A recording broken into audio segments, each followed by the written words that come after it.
Howdy everybody in YouTube land. What we have in front of us today is a Advanced Logic Research PowerFlex machine. So there's nothing special about this machine. It's literally just your average AT clone at the time. But this is not just any machine. So I went through back in the I would say the winter. I want to say the winter or early spring. It was still cold out. The early spring of '97. I got this machine. Now, this isn't the exact machine. That's long gone, but this is the same machine. So, I went through a span of about 3 machines in a period of 6 months. So, the first computer I ever owned in my life was an IBM 5155, and that was the fall of '96 when I had just started 5th grade. So, a friend of mine's mom gave it to me, but I couldn't really do anything with it because I didn't realize it at the time, but the hard drive was bad and the floppy disks, there was a bunch of disks, but only 1 or 2 were bootable, and I didn't know anything about DOS, so I couldn't really use the machine. And then the IBM PS2 Model 30 with its 8513 monitor and all that stuff was what I got for Christmas that year.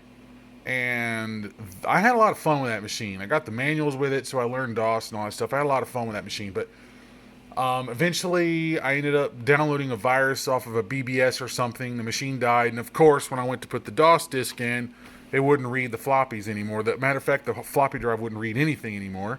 So anyone that's owned a PS2, especially today, knows that the floppy drives are a known problem with the PS2. Well, this was happening even back then.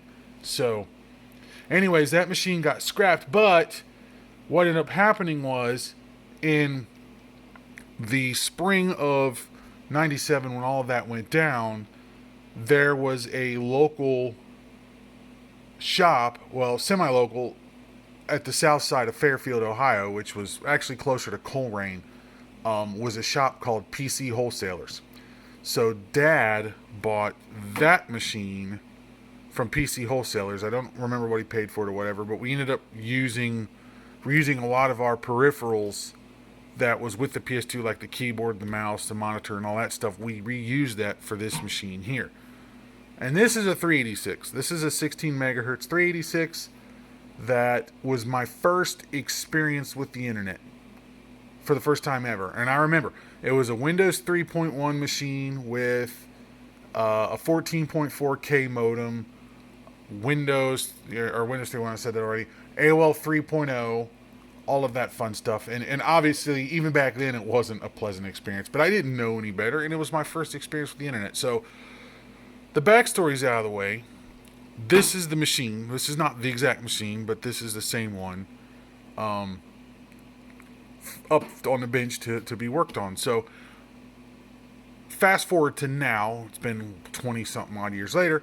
Fast forward to now, we have a machine on the bench. Now, the operational condition of this machine is unknown. I don't know if it works, if it doesn't, what it's going to take to fix it, or any of that. But I figured we might as well take a look at it and go through the journey together. Now, I received this machine as parts. It was partially disassembled when I got it. I don't know much more than that. You know about as much as I do. And the lid is not screwed on anymore. It's loose.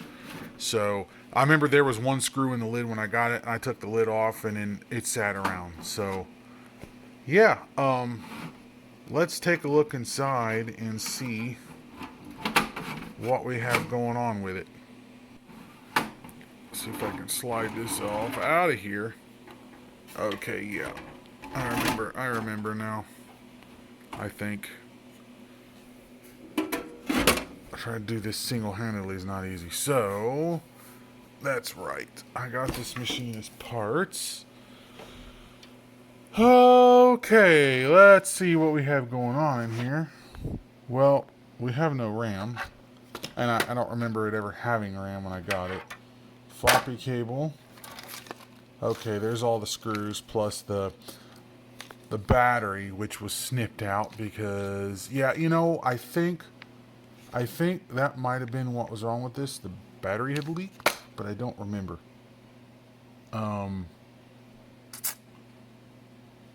That's an issue. We're missing the BIOS. Yeah, that's a big issue. We're missing something here too. So yeah, we have a basket case. At least we have the feature card. And for those of you that don't know, these particular ALR machines had this VESA local bus / microchannel style slot here that acted as the CPU card. So they made two different cards for these, and this is the 386 version, but they also made the 486 version of the same card. So now what I could do if I wanted to, I could throw a 486 SLC on here, which is still a 386, but it'd give it the 486 instruction set. I could do that if I wanted to, but it would not be authentic to my experience from when I was a small child. Yeah. Lots of RAM and sockets. I don't know if this is cache memory or if this is video memory. Because we have the 30-pin SIM sockets, but we also have these. So I don't know. Does this thing even have onboard video to begin with? I don't think so. No, it doesn't, because there's the video card. So we have our modem, which is, what modem is this? It's 1990, but it doesn't say. I don't know if it's a 1200, 2400, 9600. There's some RAM. Or maybe not. Yeah, I don't know what size modem this actually was. But it's not useful for our endeavors. Because, who has a landline phone anymore? Now, there are people out there in the retro community that have their own PSTNs and stuff, so they could dial that out into something, but not me. It doesn't really interest me a whole lot. Alright, so that is the VGA card. So we do have at least a VGA card. What I don't know is what VGA card this is, what video modes it supports, or any of that. It literally just says AVGA1. Now I don't know. I don't even know if I can get a driver for that. Yeah, that's a big big question. Big fat I don't know. The button needs a little bit of retro bright, but that's not a big deal. Floppy drive seems relatively intact. Oh, hey, we got a Caviar hard drive back here. Now, if I recall, the machine that I owned was, what is this? Oh, that's neat. So, it still has the original. Okay, so this thing has a removable front faceplate here to put a drive in, which I think we'll get to that later. But they kept the inserts down here. That's nice. Awesome, it still has its inserts. Well, we can see where the battery was, but I don't see any leakage, but I need to get that board out. I need to get the board out so we can see what we're dealing with, but I'm trying to turn this, oh, this thing's heavy. So this is the side of the unit. Now, this is a Caviar 140. If I remember correctly, the one that I owned back then, the one I owned back then was an 80 megabyte. Now, as far as to what happened to that machine, so we quickly realized that the online experience was not very good. So Dad ended up, in the summer of '97, he ended up buying a brand new machine, a CTX K6200 with Windows 95 on it. Brand spanking new. It was $8.99 from Office Max, and I actually still have that machine in the back room. But It's been through hell. So then my cousin ended up getting the 386 as a hand-me-down because I remember at that time we only had the one monitor. So I had to take the VGA monitor for this and use it with the CTX because I recall that the computer didn't come with a monitor. So I ended up taking and putting a CGA card in here, removing the VGA card, put the CGA card in there, and using a CGA monitor and giving it to my cousin. And my cousin, from that point, who knows what happened to it? I don't even know. He got all of my hand-me-downs back then. But anyways, so that's the, actually no, that's a different, hold on a minute. So if that's the floppy cable, this is a hard drive cable. That doesn't make sense. Why is the hard drive plugged into the floppy drive? It is.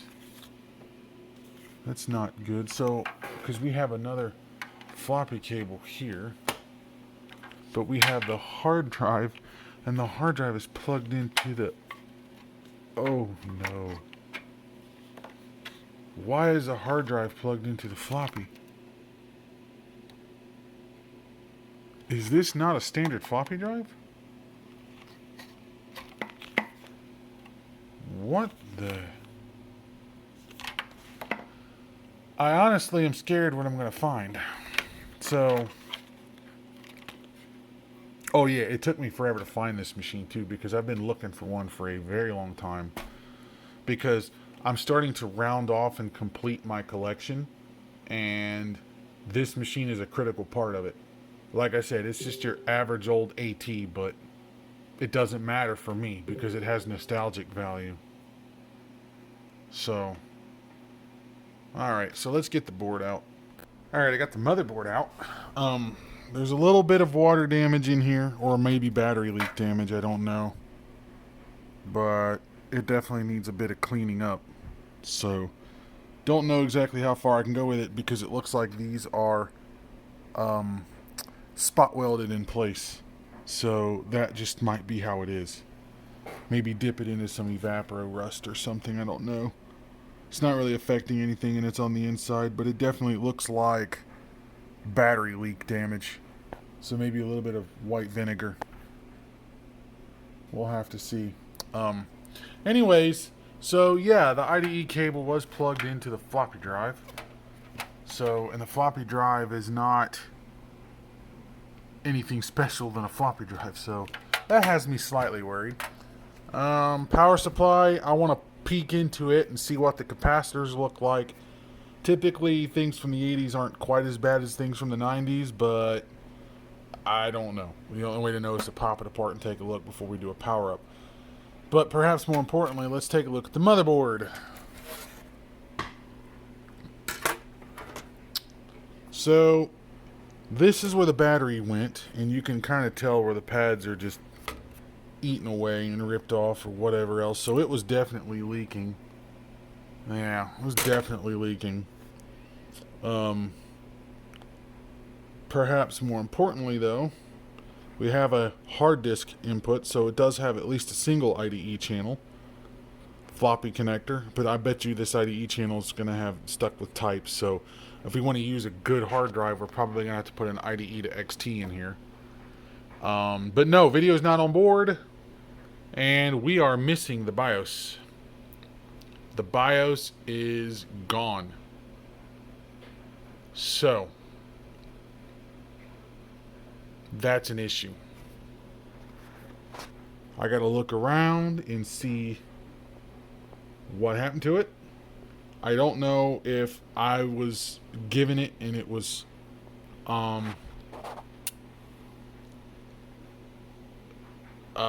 put it somewhere or something. I don't think so. The board's ALR. 1 megabyte of RAM installed, so maybe that's what this is. So 1, 2, 3, 4, 5, 6, 7, 8. So yeah, that might be true. I might go grab some more RAM in there, throw another 4 megs or something in there, we'll see. But yeah, that's where we are. So let's continue breaking this down and start looking at it bit by bit. I found the ROMs. They were sitting with my programmer in the box. Because I remember Now that I recall, I pulled these out to archive them, and I totally forgot about it. So, yeah, I went ahead and they're archived now. So if they ever bit rot or go bad, I have them. I'm just in the process of stripping everything down and getting it for cleaning and restoration. So I want to take a look inside this floppy drive and see, clean the heads and all that fun stuff. But not only that, I took the hard drive out and had a closer look. That's a 40 megabyte hard drive and not an 80 megabyte. I thought it was a 140 because I saw the 140. Nope. So, I think it was the same drive that was in the mine as a kid was the 80 megabyte. I know it was an 80 megabyte drive. And the reason why I know that is because, one, the type of memory I have being on the Spectrum. But not only that, also, I remember in 6th grade, when we had the CTX computer, I still had this machine. So when we had the CTX computer, the hard drive failed not once, not twice, but 3 times under warranty on that CTX. And of course, it was a Maxtor 2.1 gigabyte. Died 3 times. The 3rd time, Dad said, fuck it, and bought a Fujitsu drive, and that's the drive that's still in that machine now. But, however, I remember when it died the first time around, we had a World's Fair project that we had to get done for class. And it was me and a guy named Keith Griesman. We were partnered together.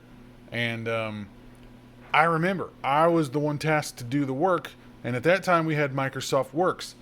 I couldn't run it because when the hard drive died, I put the 80 megabyte in that CTX, which wouldn't hold 95, so I let it run the Windows 3.1 system. But I couldn't get Encarta 95 or Encarta 97 or any of that software to run on Windows 3.1. So that's how I remember it was an 80 meg drive, because the 80 meg drive would not fit the Windows 95 install. Oh, the glory days. Anyway, so I pulled this out just so I can get to the power supply. And yeah, we're going to get the power supply out so we can take a look at and inspect the capacitors and see if they're worth changing, if I need to change them, or if I can leave them alone. Because I know a lot of this stuff people do blanket recaps, and even I do blanket recaps. And a machine like this that's important to me, I probably will in the future anyways. But not everything needs a blanket recap, especially things made of a certain time period. There's a narrow gap in the 80s where things are basically fine.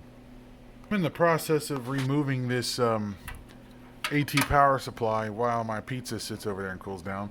The problem is, this is why I never liked these AT power supplies, because you got this hard power switch that's always just bolted somewhere randomly, and you got this nut and all that fun stuff for grounding. But I'm kind of glad the AT or the AT standard died in that regard. But yeah, so just a little mini rant. Interesting thing is, it does not say where or who. Well, it says who, but it does not say where that power supply was made. 330 watt, but that's deceiving because you only get 145. But it tells you 12 volts don't give you a whole lot, 5 volts gives you a ton. I think it's the opposite now with modern power supplies. Now with the power supply out of the way, which in order to get it out I had to release a latch that's under here, which holds the primary wiring cable. So I pulled that out. Now I can get a better look at the damage and see what we got going on in here in the rust department.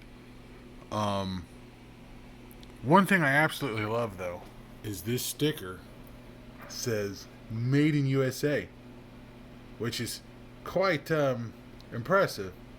But if you look up in here, when we took the power supply out, made in Taiwan. That is a more accurate statement, because Taiwan really cranked out the clone machines back in the day, and they still kind of do.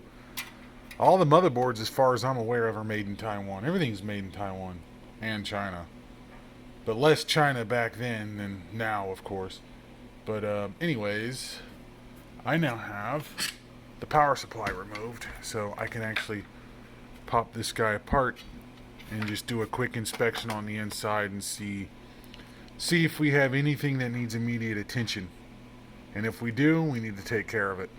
I think what I'm going to do though and take a look at is this light surface rust. It's nothing serious, but I think I'm going to take this sanding block here and just kind of knock some of that down. I mean, granted, it's really not that bad. And I don't have any navel jelly or anything like that, so it's not like I can do a whole lot here, but I'm just going to just knock some of this down. That's it.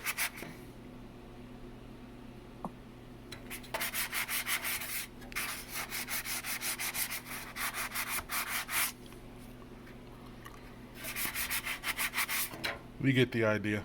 So at this point, I'm attempting to get the power supply apart, and considering this power supply was made in 1991, I have an itching suspicion of what I'm going to find, because just about everything made in 1991 has capacitor hell. Anyways, the problem that I'm having now is I'm trying to get it apart, but this stupid primary cable that runs the power switch is connected to a strain relief, and you can't, it's literally stuck. So I'm gonna have to get pliers in here and pull this thing out. Even though we have this slidey hole here, I can't use it. It's not that great of a design, but they did say do not remove this cover under any circumstances. Trained service people only. I'm trained, so screw you, I'm taking it apart. Yep, this thing was never intended to be serviced. Getting this out was painful because I had to remove the strain relief, which, you know, I'm sure there's a special tool for those, but I ain't got one. That was painful, so I got that out. Now with the lid off, we can see the fan is all screwed, nutted in there. They didn't use self-tappers yet. They've soldered the fan wires directly to the bottom side of the board. The board is in this weird sandwich thing, and there's nuts and screws, and this is a pain in the rear ear deer. So, yeah, that's where we're at right now. So I got to get this apart, because I think since this is 91, and a lot of caps from 91 leaked like hell, there's those stupid Matsushita caps that like to piss all over the board too. So, yeah, it's got to go. So we're going to get this apart and take a better look at it. Finally got the power supply apart, and that was a pain in the ass, but I managed to do it. And I actually kind of got lucky here. So even though these are the cheaper Taiwanese capacitors, they actually held up better than, say, the name brand stuff from Japan like United Chemicon and Nichicon. They're not leaking. But because this is my childhood 386, I'm going to go through this. I don't have those on hand, but I have all these other ones. It's between here and, you know, here and what's in the box. I've got a pile of them. I should have everything I need to do those. So I'm going to go ahead and start replacing those caps. And then, you know what? Just for the funs and giggles, we can check them with the meter and see how good they actually are. Alright, I got the caps replaced in the power supply. Now, I didn't spot any of these leaking. They're probably fine, maybe a little high on the ESR just due to age and heat and all that stuff, but they're probably okay. But I went ahead and replaced them anyways. I had to, unfortunately, double up on one down here because I'm short on 4.7s at 50. I gotta do some reordering. So I took a couple of 2.2s and doubled them up, so they're in there. But other than that, I got all the caps are in there. They're all replaced. All the important ones anyway, so it's just a matter of getting the power supply put back together because this thing was a mess to take apart. After fighting with this for a half hour, now it's finally ready to get this back together. I got all the new caps in there. You can see them in there. Yeah, so exceptions these, but I don't think I need to change those. So, alright, let's start getting her all back together. Now that the power supply is completely recapped and put on the side. Now, I don't even know if this power supply works. I really don't, but at this point, I'm going to err on the side of caution and say that it does, even though it's kind of bit me in the past. But anyways, the next thing I want to focus on is the floppy drive. So what I want to do is I want to take a look in this drive and see what my cleaning options are, if there's any belts in here, or you know, all that fun stuff. Lubricating and greasing the slide rails and, you know, the typical stuff that this old stuff needs anymore. So now first off, I need to figure out how this comes apart. I think that's what this does, but I don't entirely know.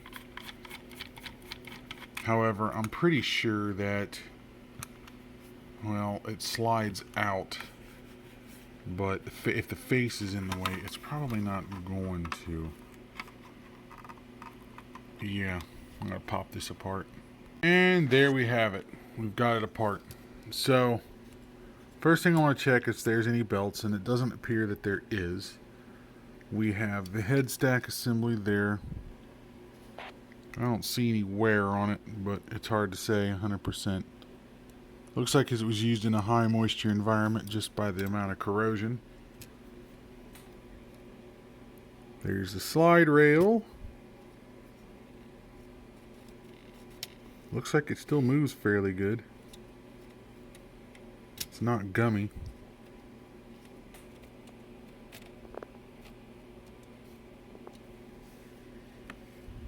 We do have a capacitor there, a weird value, but I want to inspect if it's leaking or not. I want to inspect this whole board. I don't suspect we're going to have any issues, but oh, that's interesting observation. Look at this. The resistors are printed directly on the board. Wow. That's interesting.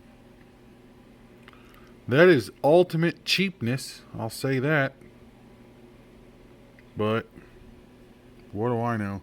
There's only one cap, and it's one of those low profiles. It's 56 microfarad at 16 volt, which I know I'm not going to have. I'm going to have 47s, but not 56s. It's an oddly specific value. Okay, so at the very minimum, we at least want to lubricate everything up. We're going to clean off this old grease and lubricate it a little bit. Add a drop of oil in the stepper motor. Check the smoothness of the transport and, you know, all that fun stuff. So let's get on that. There really wasn't much footage to be done with the floppy drive. Really just lubricating the stepper motor, dropping oil on there, drop oil on there, clean the heads, and we're done. There's not much else we had to do. Now, what's ironic, I was checking the movement and everything, is these discs I've had since early childhood. Matter of fact, I used this very disc on this machine when Dad bought these. Now, this disc is junk and has been for a long time, and why I hung onto it, I have no idea. But, yeah, I was using that to check the action of the drive to make sure it's, you know, moving freely and all that stuff. So, alright, so now I think it's time to start putting this guy back together and run this through a power-up test, and I'll junk all of those caps too. Well, actually, no. I did promise I was going to check these on the ESR meter, so yeah, we'll do that. Then we'll throw them away. Motherboard's installed. I just got to put the VESA feature connector back in, or I keep calling it VESA feature, but it's actually just a feature card.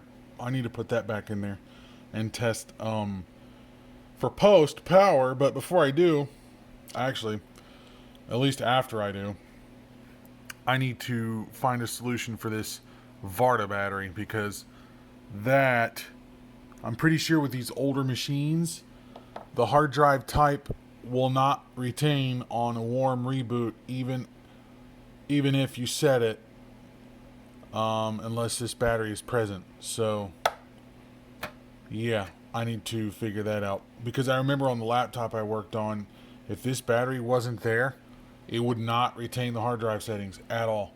So I need to replace that with, I'm probably going to use, I don't know if I'm going to use a coin cell. I got to be careful though, because that is a chargeable circuit, because this is an iCAD. So I'm going to have to get a battery holder with a diode in the middle, and a 3-volt coin cell may not work, not with a diode drop. So I might use a battery holder, like a AAA battery holder, and just mount that somewhere in the front. or on the side here. That way I can easily get to it to change the batteries when they die. So I want to grab that and then put a diode in between to prevent it from causing an issue. So, or I could just use a couple of NiCad rechargeables. I'll just use a diode. It's safer. But before we go that far, I think I have these in the right spots. I don't remember where they went. So, yeah. I'm going to power it on and see what it does. It's either going to blow up or it's going to work. You know what I didn't do? I didn't check to see if this power supply had refas. I don't think it did. If it did, well, we're going to get a nasty surprise. Alright, smoke test. Nothing.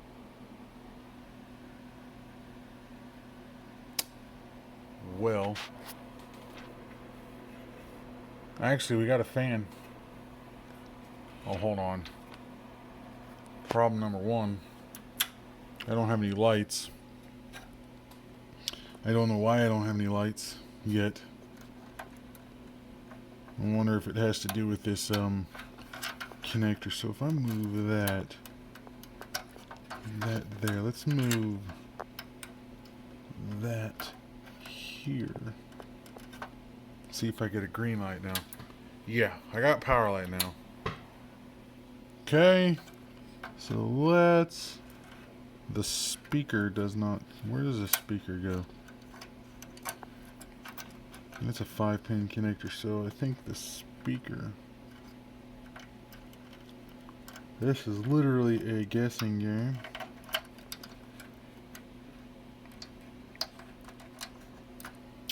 See what that does. Okay, nothing crazy. Alright, so before this thing's going to do anything, we're going to need the VAT, because that is how this machine posts. So I think what I got to do though is, I don't like how the primary wire leans up against that, but it is what it is. Okay, now that's what happens.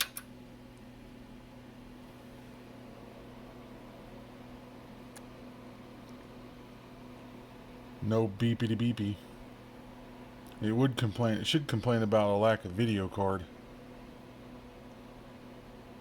but I don't think it works.